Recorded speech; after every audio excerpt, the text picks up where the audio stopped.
Bueno, un cordial saludo para todos. Para mí es un gusto estar aquí y dirigirme a todos los pacientes y todos los padres o cuidadores de pacientes con fibrosis quística. Un agradecimiento muy especial a Marta Herrera porque me invitó a presentarles esta charla que espero que sea del interés de todos ustedes. Marta viene trabajando y haciendo un trabajo maravilloso desde la fundación, entonces para mí es muy importante apoyarla con este tipo de actividades. Entonces, ella me ha pedido que haga, digamos, como unas generalidades de la fibrosis quística y vamos a profundizar un poquito en lo que es el tratamiento de la fibrosis quística, especialmente en el área o en los aspectos respiratorios. El contenido de la charla, para que ustedes tengan un poquito en el radar de lo que vamos a hablar, es qué es la fibrosis quística, por qué se produce, cuáles son las manifestaciones clínicas, cómo se hace el diagnóstico, cuál es la frecuencia de esta enfermedad en el mundo y cómo es en Colombia, cómo se hace el tratamiento respiratorio y, claro, vamos a hablar de las nuevas terapias que son altamente efectivas. Bueno, pero ¿qué es la fibrosis quística? La fibrosis quística realmente es una enfermedad hereditaria y afecta pues una proteína del organismo. Para ponerlos un poquito en contexto, aquí tenemos el DNA, que es la herencia que posiblemente de parte y parte del padre y de la madre están heredando al niño. Si hay una alteración en un gen específico, pues se va a alterar esta proteína. En fibrosis quística, esta proteína es la que ustedes ven aquí en pantalla. Esta proteína es simplemente una estructura que está en la célula y que a través de ella pasan el cloro, el sodio, el agua, pero principalmente y el bicarbonato. Entonces, este es un canal, hagan de cuenta que es el que permite el paso de adentro de la célula hacia afuera de unos electrolitos que son muy importantes. Entonces, teniendo en mente esto, para más adelante nos va a ser muy útil. Entonces, quiero decirles que esta proteína, igual que muchas otras proteínas del organismo, se encuentran en muchas partes del organismo, inclusive en el cerebro, pero principalmente en las glándulas exocrinas. Bueno, vamos a hablar entonces de las vías aéreas, un poquito también explicarles que hay unas vías aéreas superiores, que sobre todo es la nariz, los senos paranasales, etcétera, y luego vienen las vías aéreas inferiores a partir de la tráquea, en donde vamos a encontrar como un árbol al revés todos los tubulitos que se van ramificando de esta tráquea y de estos bronquios fuentes primeros, en donde se van volviendo cada vez más pequeños porque allá al final es donde va a haber el intercambio gaseoso. Entonces, estos tubitos es donde realmente se van a afectar para producir los síntomas y las alteraciones a nivel respiratorio. Entonces, ya teniendo en cuenta que tenemos esos tubitos, digamos, si nosotros cortamos la pared de uno de ellos, vamos a encontrar esto. Aquí están las células, aquí está el daño de la proteína que les acabo de mencionar y de mostrar. Y aquí vemos como si estuviera completamente normal, como este líquido en donde están embebidas las cilias está perfectamente correcto y la capa de moco está encima. Pero cuando está dañada esta estructura, ustedes ven entonces que el cloro no puede salir, que el sodio entra demasiado, detrás del sodio y del cloro entra el agua y por esa razón se va a disminuir ese líquido periciliar que ustedes ven aquí en azul y las cilias no van a poder moverse de manera adecuada. Estas son las cilias que tapizan todo el epitelio respiratorio y que son las encargadas de movilizar todo este moco. Este moco se va volviendo cada vez más espeso, difícil, porque las mucinas se alteran, porque hay mayor infección, entonces finalmente pues hay mayor alteración de este moco y con estas alteraciones de las cilias pues se hace cada vez más difícil transportarlo a la superficie. Entonces van a haber una serie de alteraciones pulmonares y gastrointestinales. Dentro de las pulmonares me interesa mucho que ustedes recuerden esta tríada que es muy importante porque de ahí se deriva también el tratamiento. O sea, va a haber una obstrucción por moco, por ese moco que les acabo de mencionar, que es difícil de transportar. Este moco se va a infectar, o sea que el segundo problema principal va a ser la infección, pero además todo esto lleva a una inflamación. ¿Por qué es tan grave esto de la inflamación? Porque ahí llegan a combatir la infección unas células del organismo y allí terminan para tratar de combatir esta infección dañando la pared de los bronquios y produciéndose lo que llamamos las bronquiectasias. Entonces, aquí ven ustedes, estos son los tubitos por dentro y aquí está un bronquio inflamado y con mucha secreción por dentro. Y desde el punto de vista gastrointestinal, yo creo que esta imagen de un bebé, de un lactante, lo dice todo, es un dolor abdominal, es la pancita distendida, con muchos gasecitos y con deposiciones pues que son muy abundantes y de mal olor y que van a ser los síntomas principales desde el punto de vista gastrointestinal. Aquí tengo, digamos, dos imágenes, una más simple, en donde vemos cómo se afectan, digamos, los pulmones con el moco espeso y que va a producir la tos crónica persistente, infecciones respiratorias y también las alteraciones del páncreas y del intestino que van a producir la dificultad para ganar el peso, la dificultad para que las enzimas lleguen al intestino y se absorban y pues bueno, todas las alteraciones desde estreñimiento, etcétera, en los intestinos. Pero les traje esta otra imagen que también muestra un poquito un espectro más grande porque esta enfermedad es realmente multiorgánica y multisistémica. Entonces aquí están los pólipos nasales y la sinusitis, está la parte respiratoria con las afecciones crónicas, inflamación e infecciones que ya les acabo de mencionar. Está el hígado y sus alteraciones también, con ictericia, alteraciones de colelitiasis también, o cálculos en la vesícula y alteraciones del hígado. También la insuficiencia pancreática que depende del páncreas porque no manda las enzimas al intestino, entonces se va a producir la insuficiencia pancreática, pero también la enfermedad, la diabetes relacionada con fibrosis quística. Por otro lado, la alcalosis metabólica hipoclorémica, que es porque hay mucha pérdida de cloro en el sudor y eventualmente en tierra caliente los lactantes pueden hacer lo que llamamos un golpe de calor. Y en el intestino también el ilio meconial, alteraciones, digamos, distales de obstrucción en el niño más grande, la malabsorción y la falla para el crecimiento y la ausencia bilateral de vasos deferentes que puede determinar una infertilidad.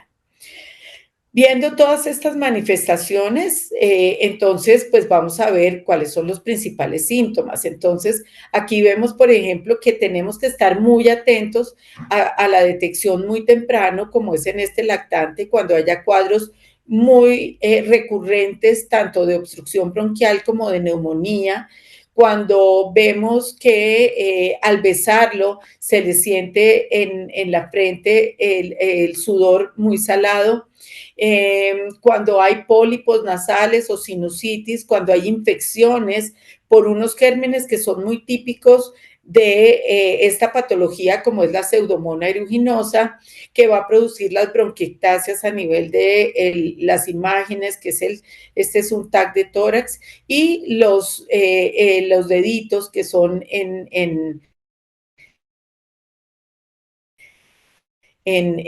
dedo de tambor, entonces, de palillo de tambor. Entonces, estas son típicas, la parte de las manifestaciones sinopulmonares, pero como ya les mencionaba también, es muy importante la parte digestiva, en donde está la esteatorrea, la diarrea, la distensión abdominal, la falla para medrar o para aumentar el peso, las alteraciones por déficit de vitaminas, la constipación y el hilio meconial y el síndrome de obstrucción intestinal distal, la diabetes, esto ya relacionado con el páncreas, tanto la diabetes como la pancreatitis y las alteraciones a nivel hepático, como son la cirrosis, la falla hepática, la hipertensión portal, la ictericia y la colelitiasis. Y otros, como ya les mencioné, la infertilidad, los síndromes perdedores de sal y las arrugas acuagénicas, que muchos de ustedes lo deben haber notado cuando se mete uno a la piscina, que siempre se hace después de mucho tiempo, unas arruguitas. Bueno, los pacientes con fibrosis quística las hacen mucho más rápido y más temprano. ¿Desde cuándo inicia la fibrosis quística? Bueno, desde la concepción prácticamente. Sabemos que en el embarazo se puede detectar un paciente con fibrosis quística cuando hay un intestino ecogénico que puede ser sugestivo de un hilio meconial, pero pues digamos que de recién nacido uno parecería que puede ver un niño completamente asintomático. Sin embargo, ya a los 3 meses ya se puede empezar a detectar las alteraciones. O sea, el niño nace con las alteraciones tanto gastrointestinales como respiratorias. Por eso es tan importante poder detectarlo con la tamización neonatal, que ustedes saben que ya hay una ley desde el 2019, la ley 1980, en donde creo que por fin este año vamos a tratar de que ya se implemente por parte del ministerio y recordar que la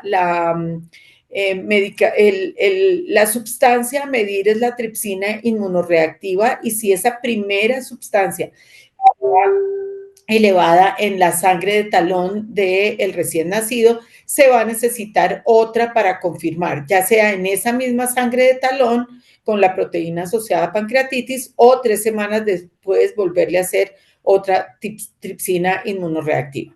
En este momento los niños todavía no se les ve que estén enfermos, son asintomáticos, pero ya es claro que en los primeros meses de vida ya empieza a haber un deterioro de la nutrición y de la función pulmonar. Entonces, detectándolo a tiempo, pues vamos a mejorar mucho, disminuir las infecciones, mejorar la función pulmonar, mejorar la parte nutricional. Esto ya se ha evidenciado que mejora la sobrevida y vamos a tener un beneficio muy grande, que es el acceso temprano a la consejería genética. Entonces, ojalá podamos tener la tamización neonatal muy pronto. Entonces, ¿cómo hacemos el diagnóstico de un paciente con fibrosis quística? Los síntomas, primero que todo, que son todos los que les acabo de mencionar, pero hay que hacer unos electrolitos en sudor, que es como la prueba de oro para saber si hay si está la enfermedad o no. Y es tener electrolitos por encima de 60 milequivalentes por litro. Importante que esta es una medición directa, que es la única que es confirmatoria. Hay otras pruebas en donde los valores son más altos, que son solo pruebas de tamización y no nos sirven para confirmar el diagnóstico, sino solo para seguir en una alta sospecha. Cuando los valores están entre 30 y 59, no podemos descartar todavía la enfermedad.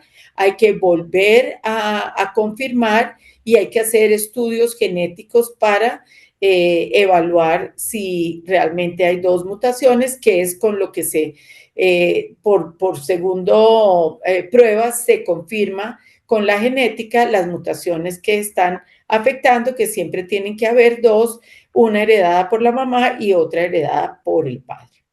¿Cuál es la frecuencia de la fibrosis quística? Pues realmente es mucho más frecuente en Norteamérica, en Canadá, en los países del norte de Europa, pero en nosotros, como en Sudamérica, digamos, están entre 1 y 4.000 a 8.500. Colombia está en 1 en 8.000, que es mucho menos frecuente de estos países con raza caucásica, y es mucho menos frecuente en Asia y en África, donde también nos cuesta un poquito saber realmente cuál es la verdadera incidencia, porque no hay mucha información al respecto. En cuanto a las personas vivas que hay en Colombia, hay más o menos 1.100 personas registradas y reportadas en el Registro Nacional de Personas con Enfermedades Huérfanas del Ministerio de Salud a 2024. Pero ¿cómo se hereda la fibrosis quística? Entonces, es importante tener en cuenta que todo ser humano está construido por una célula, por una cantidad de celulitas en los diferentes órganos. Cada una de esas células tiene un material genético heredado de los padres. Eso se concentra en unas estructuras que se llaman cromosoma, pero son las que contienen el DNA, y una partecita de ese DNA es el que se va a llamar gen, o sea, es un segmento del ADN. En ese gen pueden haber alteraciones. Si hay una madre que sea portadora de esa alteración en el gen y un padre que sea portador de esa alteración, pues vamos a tener la posibilidad de engendrar un hijo con fibrosis quística en un 25% de cada uno de los embarazos que se tenga. O sea, la probabilidad es como lanzar un dado y tener estas 4 posibilidades. Que salga sano también es la misma posibilidad, un 25%, y que salga portador como ellos mismos, un 50%. Entonces, fíjense que hay un 75% de probabilidad de que no tenga la enfermedad y un 25% de que ese niño esté enfermo. Y ya para pasar un poquito a la parte del tratamiento, porque muchas de estas cosas ya las saben ustedes, entonces, pues quiero lo primero decirles que el objetivo principal es realmente poder que el niño y su familia tengan una buena calidad de vida. Y nuestro objetivo como médicos es ofrecer a los niños el mejor tratamiento disponible con el que contemos en el momento. Es así como desde el punto de vista respiratorio, nosotros lo que más queremos es prevenir más que reversar el daño pulmonar. Entonces, el tratamiento debe ser desde muy temprano para poder evitar toda esa cascada de problemas que hay, como la mencioné anteriormente. Desde el punto de vista nutricional y gastrointestinal, sin duda las enzimas son un pilar fundamental para el tratamiento de la mala absorción intestinal, de la insuficiencia pancreática, y por supuesto, yo sé que van a ver o que ya han hecho seminarios específicos de la parte nutricional, en donde hay muchas recomendaciones muy importantes para mantener el peso, la talla y en últimas el índice de masa corporal. También hay que aliviar los síntomas. El estreñimiento es uno de los más frecuentes y por eso es muy importante la concurrencia con el gastroenterólogo pediatra. Y finalmente lo que queremos es poder brindar al niño y a su familia, siempre insisto en eso, una buena calidad de vida y un bienestar emocional. Es claro que por la carga de la enfermedad, por todas las afecciones que tiene, por lo complicado del tratamiento, hay una mayor prevalencia de ansiedad y depresión, tanto en los pacientes ya más grandecitos como en los padres, más importante en la madre. Entonces, es importante estar muy atento a este bienestar emocional para seguir adelante, y también es muy importante tener todos los hábitos de vida saludables, en donde es muy importante, y recalco siempre que el ejercicio es el mejor medicamento que tenemos para la mayoría de las enfermedades. Y las comorbilidades que tenemos que estar atentos, básicamente la diabetes, las enfermedades hepáticas, la ósea, las renales, y ya a medida que los pacientes sobreviven cada vez más, el cáncer de colon se empieza a presentar y por eso hay que empezar a tener una pesquisa desde mucho más temprano, entre los 30 y los 40 años, del cáncer de colon antes que la población general. Todo esto va a llevar a una mejor sobrevida. Y todas estas alteraciones y todo este tratamiento para que realmente lo podamos hacer de una manera adecuada, necesitamos definitivamente de todo un equipo multidisciplinario y que interactúe entre ellos en una misma institución. Es así como en el Hospital Infantil de San José nosotros tenemos neumología, tenemos terapeuta respiratoria, nutrición y gastroenterología, enfermería, psicología y trabajo social, y es como el core o lo más importante para tener para los pacientes, e idealmente debería haber un equipo de adultos y un equipo de niños cuando se hace el tránsito de niño a adulto.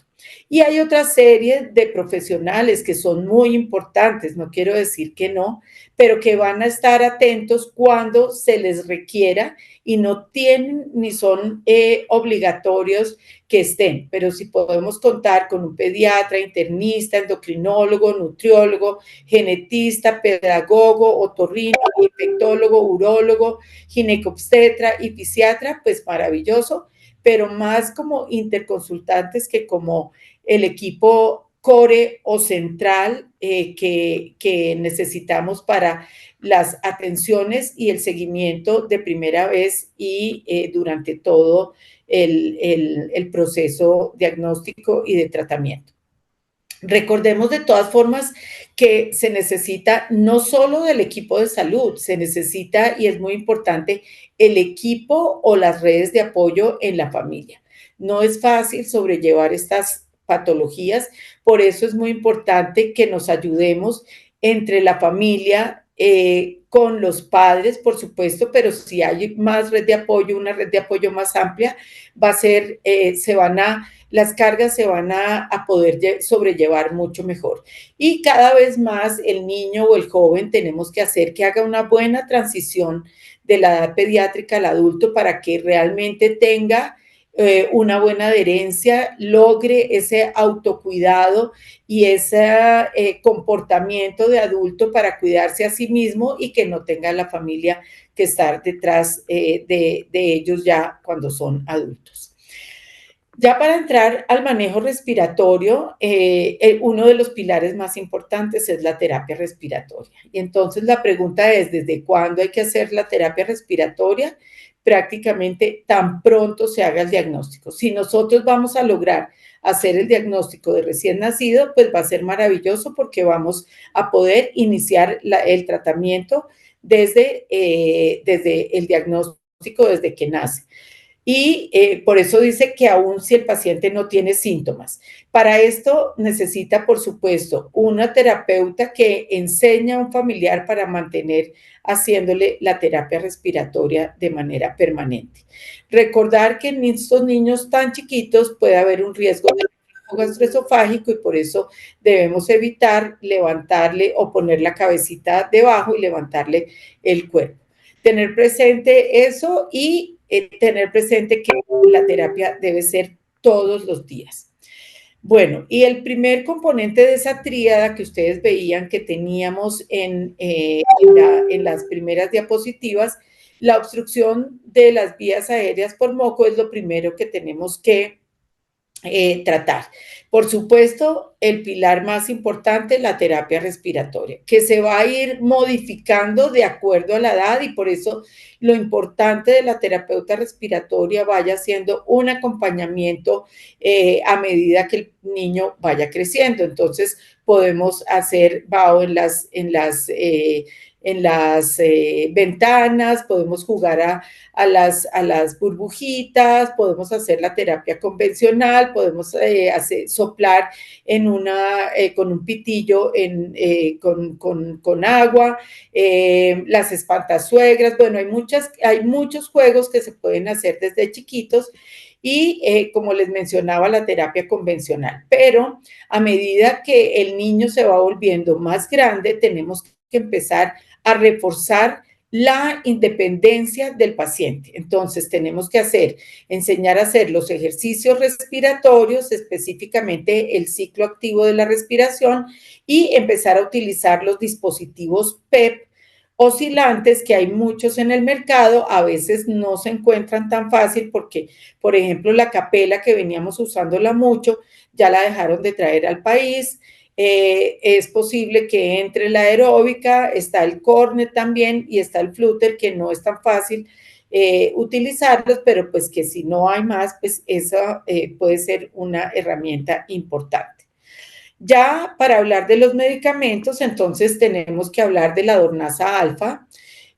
Los agentes mucoactivos que van a desobstruir las vías aéreas son los hidratantes, como son la solución salina hipertónica, y los mucolíticos, que son la Dornasa alfa. Fíjense que la Dornasa es el único con evidencia comprobada.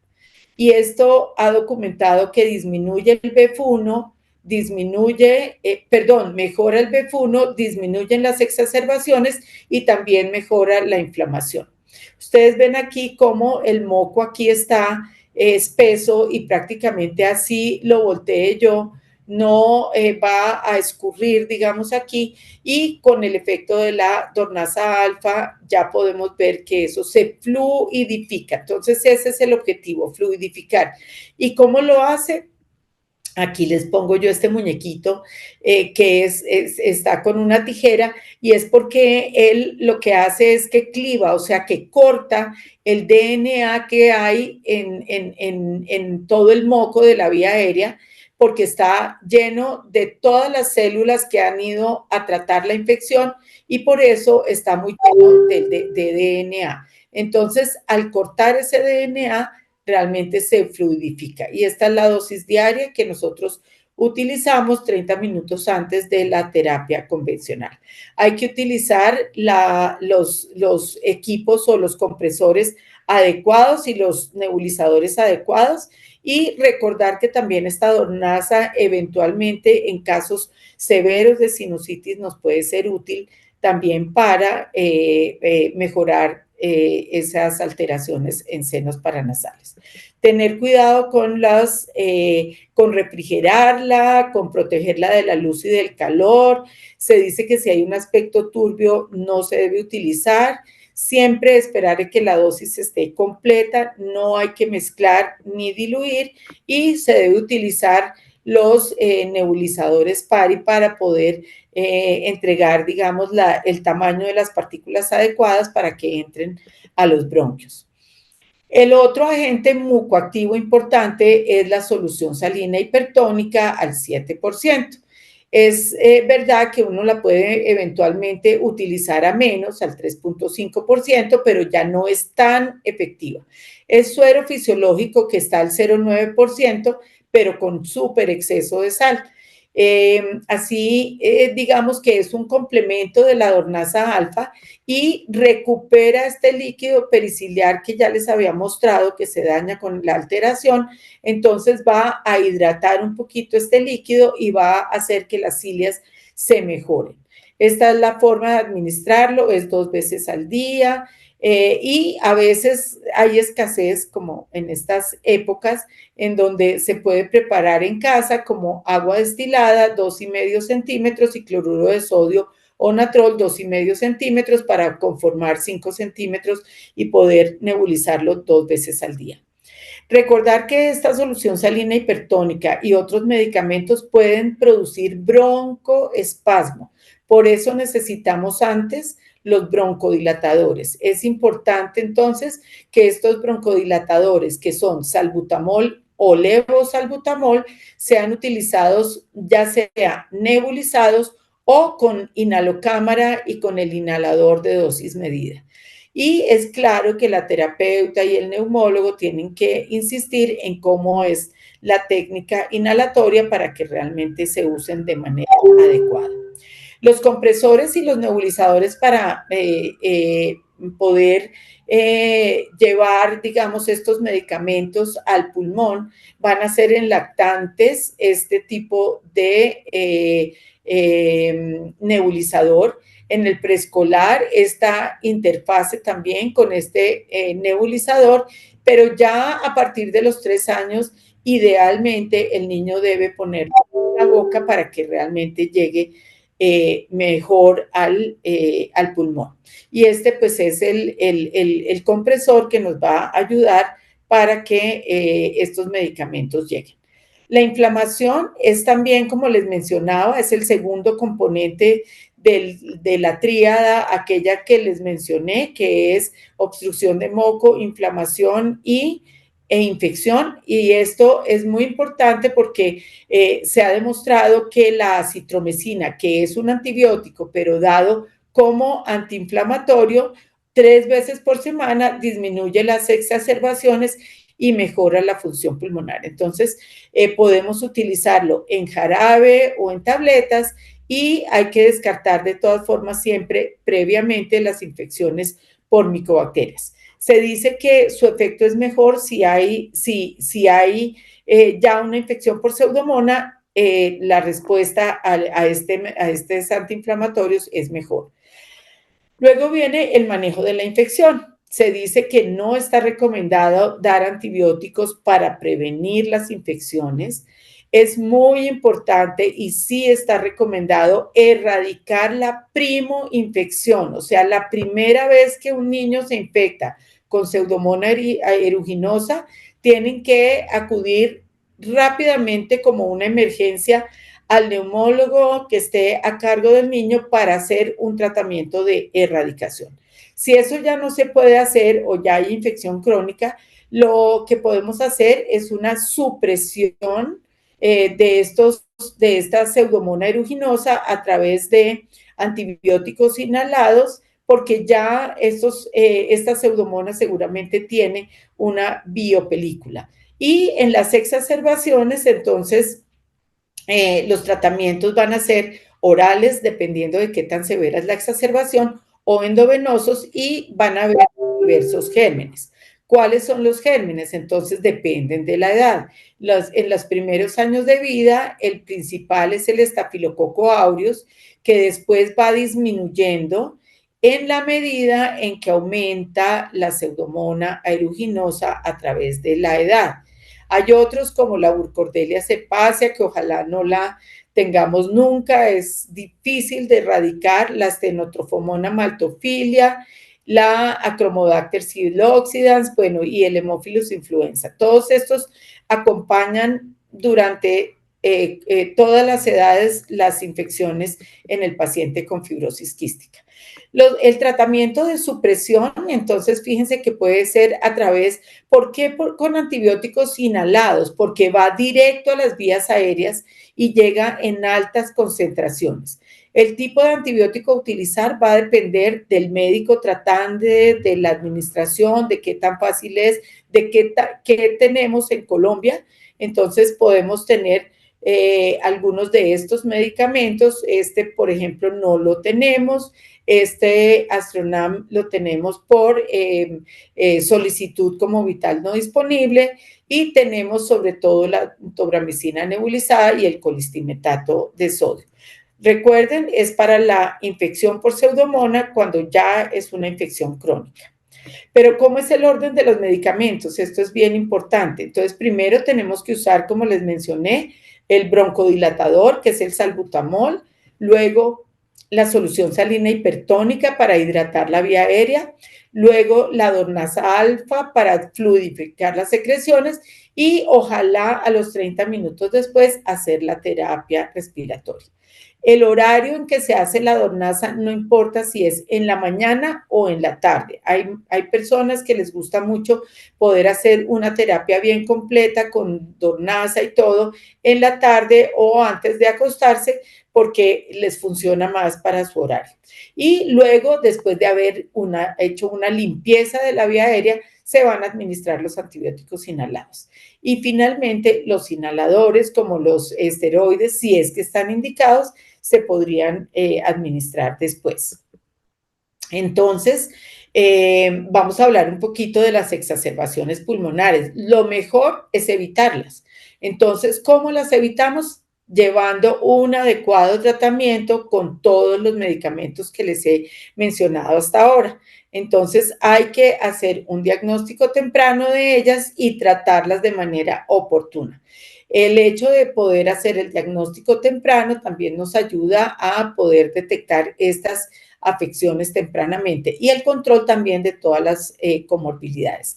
La vacunación anual es muy importante con influenza principalmente y contra el COVID, por supuesto, y todas las medidas de control y prevención de la infección son, mejor dicho, las recomendaciones más importantes. Y lo otro es la pesquisa de la infección. Todo paciente que esté en seguimiento adecuado debe tener mínimo cada 3 meses o cada 4 meses un cultivo de esputo para saber qué tipo de gérmenes están detectándose en su aparato respiratorio. Si se detecta por primera vez la Pseudomonas aeruginosa, ahí es que hay que tratar de erradicarla de manera rápida. Entonces, siempre que vamos a un hospital, tener mucho cuidado con todas las medidas de bioseguridad, tapabocas, alcohol glicerinado, lavado de manos, siempre, así no sea pues en el hospital, pero tratar de cubrirse boquita y nariz cuando se tose o se estornuda, porque pues puede haber los vecinos que puedan recibir gérmenes y tratar de hacer un distanciamiento de por lo menos 2 metros, no como el que tienen estos chicos acá, y tratar de evitar el contacto entre los pacientes con fibrosis quística, porque cada uno, así ambas tengan pseudomonas, cada uno se puede transmitir una mayor o menor resistencia de estos gérmenes como la pseudomonas. Y siempre también tratar de mantener muy lavados, muy limpios, tratar de esterilizar todos los equipos de nebulización que se utilicen. Entonces, las exacerbaciones pulmonares va a ser como la agudización de todos los síntomas que basalmente él tiene. ¿Quién mejor que el mismo paciente o la madre no sabe cómo mantiene permanentemente y cuándo o en qué momento se exacerba la tos, la expectoración, se vuelven más espesas las secreciones y eso hace que deban consultar de manera temprana? Si cae la función pulmonar, si hay una radiografía con alteraciones de saturación o pérdida de peso, pues aquí sí póngale más la firma, pero ojalá que con los solos síntomas acudan rápidamente al tratamiento. Esto es realmente algo que ayuda a que la función pulmonar realmente se recupere más rápido y casi que en su totalidad de la función pulmonar que tenía basalmente. Entonces, tratamiento temprano y agresivo con antibióticos orales, si lo define el médico, o endovenosos. Esta parte quiero resaltarla porque es muy importante, los cultivos de esputo. Cuando hay una expectoración abundante, pues no tengo duda en que el paciente va a poder hacer una toma de muestra excelente. Pero con el advenimiento de los moduladores y algunos niños chiquitos que no tosen, tenemos que hacerles el hisopado faríngeo o de tos. Se puede hacer a través de la boca, así como lo están haciendo bajándole la lengua con el bajalenguas y con un hisopo, o a través, como nos hacían, a todos nos hicieron pruebas de COVID, a través de la nariz hasta tocar la garganta. Así, si el paciente en ese momento tose, es lo que se llama el hisopado de tos, y si no, solo el hisopado faríngeo, que es raspar un poquito la faringe en la parte de atrás para ver qué gérmenes hay ahí. El aspirado nasofaríngeo es un poco más engorroso, hay que meter una sondita, hay que ponerle líquido y hay que tomar después líquido. Entonces, pues digamos que eso no lo utilizamos y también la muestra por broncoscopia es muy raro, tenemos que estar muy perdidos en la infección que tiene nuestro paciente para decidir tomar estas muestras. Por eso, muy importante que ustedes como pacientes y como familias entiendan que la calidad de estas muestras son clave para detectar realmente las infecciones en el paciente. Otras cosas muy importantes, ya les había mencionado las enzimas, la parte nutricional, el ejercicio que para mí es clave, siempre la hidratación adecuada, sobre todo en climas calientes y administrar, si es chiquito, administrar sal o el reemplazo del cloro, digamos, las vacunas y, bueno, todos los cuidados que hay que tener en el colegio. Y como les mencionaba, hasta ahora todo lo que les he mencionado, los hidratantes, los mucolíticos, los antibióticos y la citromicina, son la consecuencia de esa alteración de la proteína que va en cascada produciendo una cantidad de problemas hasta producir las bronquiectasias.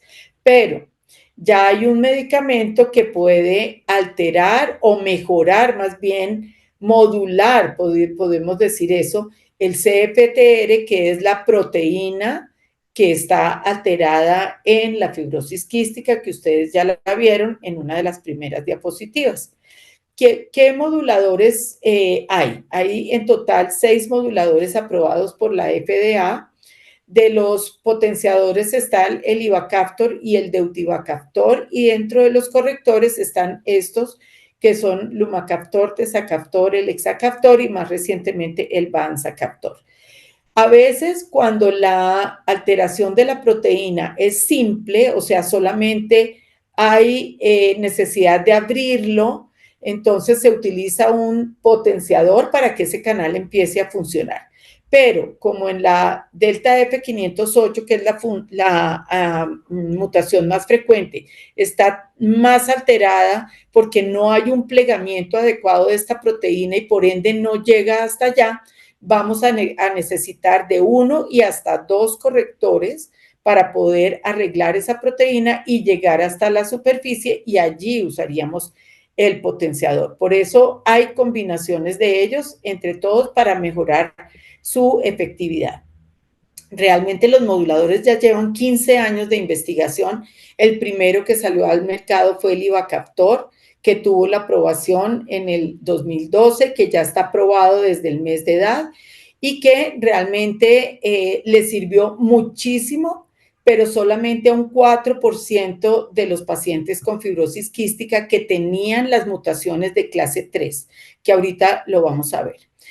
Después vienen las combinaciones para poder mejorar las otras clases de mutaciones. Estas combinaciones realmente nunca pudimos disponer en el país porque su efectividad no fue tan buena como esta primera, el ivacaftor para la clase 3.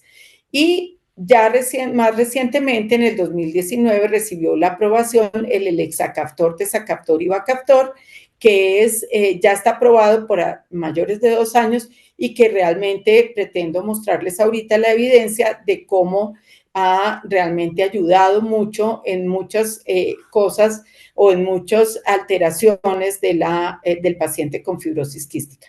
En diciembre del año pasado se aprobó otra combinación, otra triple combinación que es bastante parecida a la que teníamos anteriormente, con la ventaja de que es una sola vez al día, una pastilla tomada y que, digamos, tiene algunas mutaciones extras diferentes a las que tenía esta otra triple combinación. Entonces, parece esto un poquito enredado, yo sé que no es fácil, pero es para tratar de explicarles un poquito la clase 1, en donde no hay proteína, la clase 2, que es la alteración de la delta F508, que ya les mencioné que no se pliega y por ende no llega hasta la superficie. las de clase 3, que es para las que el Ivacaftor funcionó muy bien, porque era solamente abrir el canal. Las clase 4, 5 y 6, aunque hay proteína, se recambia y la cantidad es insuficiente. Entonces, fíjense que la severidad de las clases de mutaciones son en la proteína, pues es bastante importante. Entonces, para ya hablar específicamente de las terapias altamente efectivas, hay que hablar de esta triple combinación, el hexacaptor, tezacaptor y ivacaftor. Este fue uno de los primeros trabajos que se hicieron en los mayores de 12 años y demostraron que casi que de inmediato, aquí a los 15 días, algo que nunca habíamos visto con ningún otro medicamento, mejoraba hasta 14, casi 14% el BEF1 y se mantenía a través del tiempo mejorando un puntico tal vez más. Esto para nosotros, los que trabajamos en fibrosis quística, y bueno, para los pacientes especialmente, que lo notan inmediatamente en sus síntomas, es algo muy importante y que no lo habíamos logrado con ningún otro medicamento. El otro beneficio es la disminución de las exacerbaciones, no solo las exacerbaciones pulmonares a nivel de ambulatorio, sino también las exacerbaciones de hospitalización. Pero mucho más diciente, que estamos realmente atacando el problema, es el hecho de que disminuyeron los electrolitos en sudor de los pacientes y se mantuvieron casi que dentro de un rango normal. Esto es, digamos, como parte de lo que nos demuestra que sí estamos atacando el verdadero problema, que es corregir la proteína. Y por otro lado, el cuestionario de calidad de vida en el dominio respiratorio subió casi 20 puntos, o sea, la sensación de bienestar en esos pacientes fue muchísimo, muy significativa, al igual que la mejoría en la parte nutricional. Luego ya empezaron a ver otra serie de estudios a más largo plazo para demostrar que se mantenía el efecto en los pacientes de 6 a 11 años. Tenían además otros desenlaces como el índice de aclaramiento pulmonar, que se demostró que también servía. Y en los niños de 2 a 5 años ya hay estudios abiertos y a largo plazo en donde además de todos los anteriores desenlaces, medían la elastasa para saber si se mejoraba y efectivamente en algunos pacientes en donde se inició tempranamente, parece que la elastasa mejoró, o sea que disminuía la insuficiencia pancreática. Siempre de todas formas hay que tener en cuenta que no todos los medicamentos tienen efectos adversos. Entonces, aquí los efectos adversos estuvieron muy al principio como en una purga respiratoria, o sea, los pacientes al principio sentían que empeoraba un poquito esa secreción, pero era cosa de días y luego ya se secaban prácticamente, la expectoración cesaba, la tos cesaba, el dolor abdominal era una de las cosas que notaban como evento adverso. Y como les digo, un poquito de aumento de la sensación de secreciones inicialmente. Y otros efectos a nivel de la piel, el rash, el acné, pero lo más importante, la parte de las transaminasas, que casi en un 25% podían aumentarse. Casi nunca son tan severas como para tener que disminuir o quitar completamente el medicamento, pero sí hay que estar muy en seguimiento para saber qué podemos hacer en el paciente que tiene estas alteraciones. Otros efectos no muy agradables fueron los efectos neuropsiquiátricos, o sea, cambios en el estado de ánimo, ansiedad, depresión, alteraciones de sueño. Entonces, realmente hay que estar muy atento a estos cambios y el psicólogo tiene que estar muy pendiente de si hay estas nuevas síntomas en donde se vea que haya mayor ansiedad o depresión. Y otros como la pancreatitis aguda, la hipertensión endocraniana. Nosotros tuvimos un caso en donde nos tocó suspender el medicamento, pero luego exitosamente lo volvimos a iniciar y la hipervitaminosis A. Ya en la vida real, vemos cómo en total, en el registro americano de fibrosis quística, que es quien mejor lleva realmente todos los desenlaces de los pacientes, vieron cómo desde el 2019 al 2020, cuando se iniciaron los moduladores, se redujo la tasa de infecciones y de exacerbaciones pulmonares, sobre todo endovenosas, en todas las edades realmente. Entonces, esto es un cambio que dice mucho. Este es ya en el registro del 2024, cómo los adultos disminuyeron las exacerbaciones de 40% a 15% y en los niños de 21 a 9%. Es muy diciente. En los estudios posaprobación también que hemos podido darnos cuenta. Primero, que también los síntomas de las vías aéreas superiores, o sea, los síntomas de sinusitis se han mejorado con los moduladores. Los cambios que había en el TAC de tórax también han mejorado, no todos, pero sí se ve una diferencia al respecto. Los pacientes que tienen diabetes han mejorado sus condiciones de glicemia y han necesitado menos insulina. El colesterol se ha visto que se aumenta un poquito, por eso hay que estar muy atento a él por el riesgo cardiovascular. La vitamina D y la vitamina A han aumentado, excepto y la vitamina D no ha aumentado tanto. En la parte gastrointestinal, también estos moduladores o la triple combinación ha tenido efectos como como les mencionaba, mejorar un poquito la insuficiencia pancreática, sobre todo cuando se inicia muy tempranamente el modulador. En los pacientes que tienen suficiencia pancreática, pueden presentar una pancreatitis y mejorar con los moduladores. Sin embargo, también como vimos anteriormente, en esos pacientes que son insuficientes pancreáticos, al mejorarse, pueden desarrollar pancreatitis. Es un poquito paradójico, pero así es.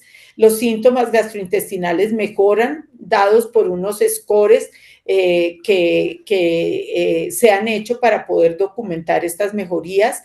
La microbiota, o sea, todas estas bacterias que hay en el intestino que cambian tanto con la fibrosis quística y con los antibióticos, etcétera, se han dado cuenta que la microbiota se mejora, o sea, hay mayor diversidad de bacterias buenas y eso hace que mejoren los síntomas. Y desde el punto de vista nutricional, pues no solo mejora el índice el IMC, el índice de masa corporal, pero a veces nos pasamos para el otro lado y nos pasamos a la parte de obesidad. Entonces, por eso hay que tener muy en cuenta el seguimiento. Aquí vemos, por ejemplo, en la edad pediátrica, cómo sí disminuyó los niños que tenían bajo peso, pero los que tenían obesidad y sobrepeso aumentaron de 7 a 13% y de 3 a 8%. Y los de adultos también, el sobrepeso del 14 pasó al 29% y del 4 pasó al 14%. Entonces, muy atento a este tema del sobrepeso y de la obesidad. No, hay que seguir con nutrición. Ya las nutricionistas tienen que estar alertas a cambiar, digamos, un poquito los hábitos y las recomendaciones que hacíamos anteriormente y tener más en cuenta la composición corporal que solamente el peso. En cuanto a los embarazos, también yo creo que para ustedes ya lo han oído, realmente se duplicó y a veces hasta triplicarse los embarazos en los últimos meses, en los últimos años, perdón, de las mujeres con fibrosis quística que por un lado se cree que han mejorado la fertilidad, pero por otro lado es posible que las pacientes se sientan en mejor condición de salud para ser madres. Entonces eso es una cosa muy bonita, que si quieren ser madres, realmente esto ha podido traer, digamos, como esa posibilidad. Pero hay que tener en cuenta varias cosas. Primero, que si no se quiere tener un hijo, hay que hacer una efectiva consejería genética y contracepción. Las madres que han seguido con los moduladores durante toda la gestación, es importante tener en cuenta que pasa la placenta y llega a la leche materna también, o sea que el recién nacido hijo de esa madre con fibrosis quística debe estar en seguimiento con el oftalmólogo y con digamos, también evaluando la parte hepática. Importante tener en cuenta que los hijos de estas madres que tienen fibrosis quística pueden salir negativos a la prueba de tamización neonatal, siendo que puede tener la enfermedad, así es de que es importante tener en cuenta eso, y que hay algunos casos, se han descrito, que utilizando en madres que tienen o que están engendrando un hijo con fibrosis quística, la administración en la madre puede haber hecho que se resuelva el hilio meconial. Pero realmente lo que más nos impacta es cómo ha mejorado la sobrevida, o sea, la mortalidad ha disminuido de una manera importante, disminuyendo en Estados Unidos y en Europa de manera clara y confirmada. Esto hace que en los Estados Unidos ya casi la edad de los pacientes llegue a los 65 años y los trasplantes pulmonares han disminuido de una manera exponencial también, de 249 en el 2019 a solo 61 en el 2024. ¿Quiénes son elegibles para estos medicamentos? Realmente va a depender de la genética. La genética es quien le dice al médico si realmente existe la posibilidad de que sean elegibles para esta triple combinación. Inicialmente, la FDA aprobó 177 variantes o mutaciones.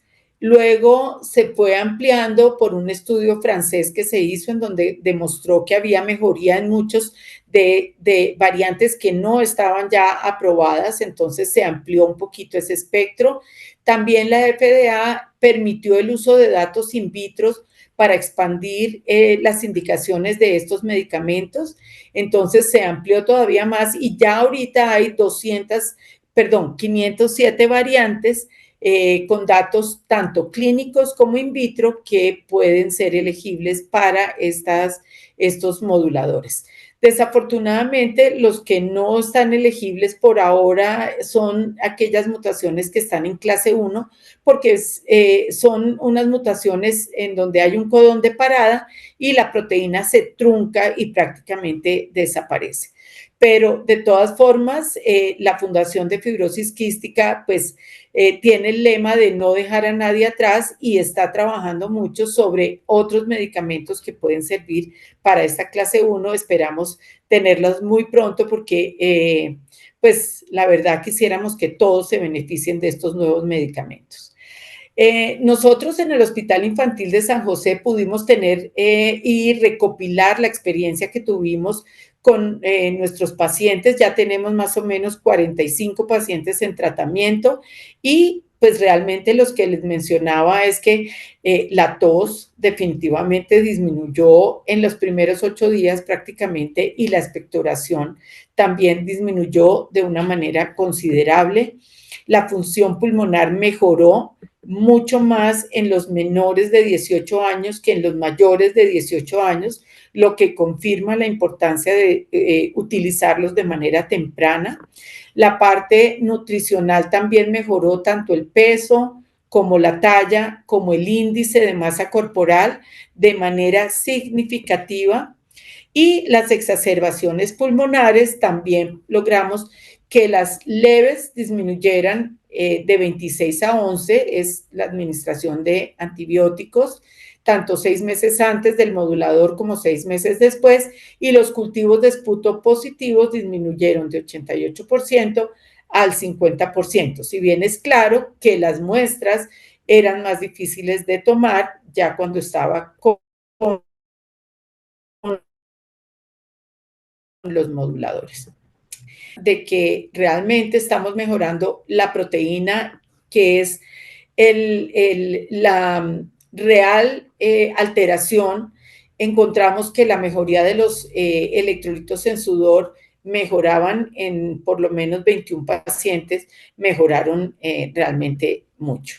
Entonces, yo creo que con esta charla espero haberlos ilustrado sobre todas las manifestaciones de la fibrosis quística y también todos los nuevos resultados y las nuevas expectativas que hay con estos medicamentos. Es un mensaje de esperanza realmente, siempre sale el sol después de la noche y realmente respeto y admiro mucho las familias y los pacientes con fibrosis quística porque realmente los veo batallar y luchar día a día con esta enfermedad y por eso para quienes hemos estado tantos años al tanto de estos pacientes, pues nos llena realmente de mucha alegría poder ver una buena parte de los pacientes mejorando de manera significativa.